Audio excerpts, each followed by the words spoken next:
What's up, everybody? Welcome to Podcast Now. I'm Alex, and this video, we got to talk about the Until Dawn movie yet again. And I got to be honest, I'm going to flip-flop a little bit from my previous stance. Now, look, actually, I'm going to take that back right away. I do stand on one basic principle, okay? Does the thing need to be called Until Dawn, and was this thing necessary in the first place? I still stand with myself, even if I'm just alone, and I say, no, you did not need to make the movie. I'm kind of a gaming elitist, okay? I think that you're never going to get a better thing than the game, and so there's not as much of a need to try if I think that you can't beat a certain thing. That's just a stance I've kind of always had, and when it comes to Until Dawn, the early stuff we were hearing about this movie just didn't sound anything like it. And you could say, well, it's a movie and that's a game, and I would say, yes, I kind of agree with you, but you're making it off the game, and I think first and foremost you want the fans of the game, and so the thing that you do is make it nothing like the game whatsoever. In and of itself, I think that's a problem, plus the fact that the game doesn't really translate, I think, all that well to a movie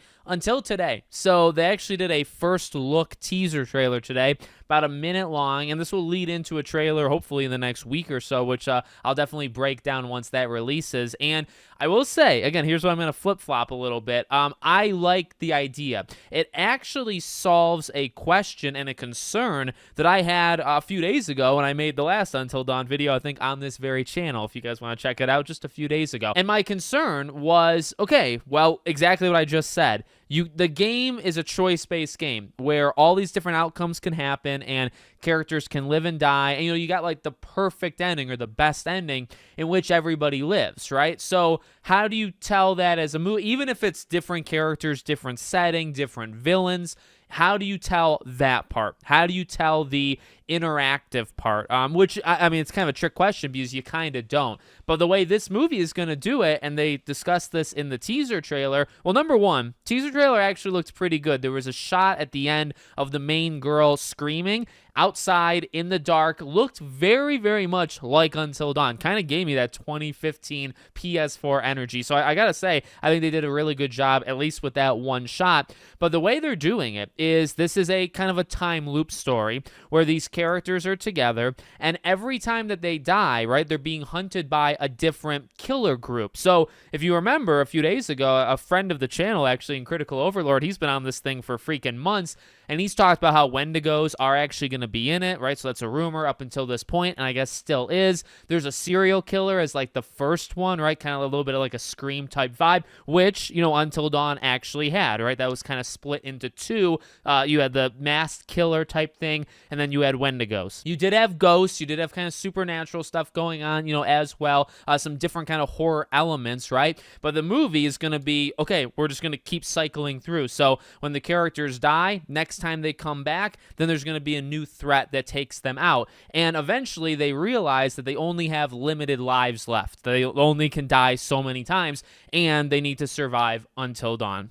I gotta say, I do not hate that premise whatsoever. I actually think that's a really cool premise, and I will say this, it's a way of satisfying my issues, right? What I was kind of talking about earlier and in the last video, because in my opinion, what you get there is the best of all worlds within reason, okay? You can't have characters, like when you're picking in the game, you can maybe kill off 2 or 3 of them and the rest of them survive. You can't really do that in the movie. You gotta pick, if you're going to eliminate them all, eliminate 2 of them, eliminate 0 of them, and have kind of like the perfect ending, right? Well, with how they're doing it now, you get multiple waves of deaths. So you get different death scenes, you get different killers just in general, you get different outcomes, right? Maybe one person gets taken out by one thing one time, and they get taken out by a whole nother thing the next time. And honestly, like taking a few steps back and not being so aggressive as I have been, that sounds like a game. It actually, in terms of a movie, it's about as close to the game as I think you can get. Yes, it's still different characters. It's still, it's still not that Until Dawn. It's in the same universe. We know all that stuff, right? But so you could argue that back and forth, and we have actually in the past. But I do think the general idea of like rinse and repeat, and it's a time loop, I think that just gives you these different outcomes, which is what the game does. Gives you outcomes based off your choice. Now, you have no choice in the movie, but you can still play with different outcomes, and ultimately surviving until dawn, right? Like when they realize that they only have limited lives, that's where the death could actually stop. Like maybe you still eliminate, I think there's maybe 5 of them, maybe 6. You can keep all of them. It's a concern, I had where it's like, okay, well, like the best ending of the game, right? The perfect ending is keeping them all alive. That's how you get like literally what they would call the best ending. So can you do that in a movie? And my response a few days ago was no, right? Because you can't kill no one. How is it a horror movie if you don't kill anybody, right? So you got to eliminate them, but then also, well, you're not really getting that perfect, and that's that kind of game feel. And you could say, well, the movie doesn't need it. I would disagree. I think the movie should have at least some elements of a video game that it's basing itself off of. So I do think, for as harsh as I've been, I actually said last time, I still want to see it. Like, I'm still willing to see it. I want to be won over by the trailer, and this is absolutely a step in the right direction. That one shot got me, and then the premise, I think, is actually a pretty cool and not something I was expecting. Again, I had heard through Critical Overlord that there was going to be, I think, 6 or 7 killers,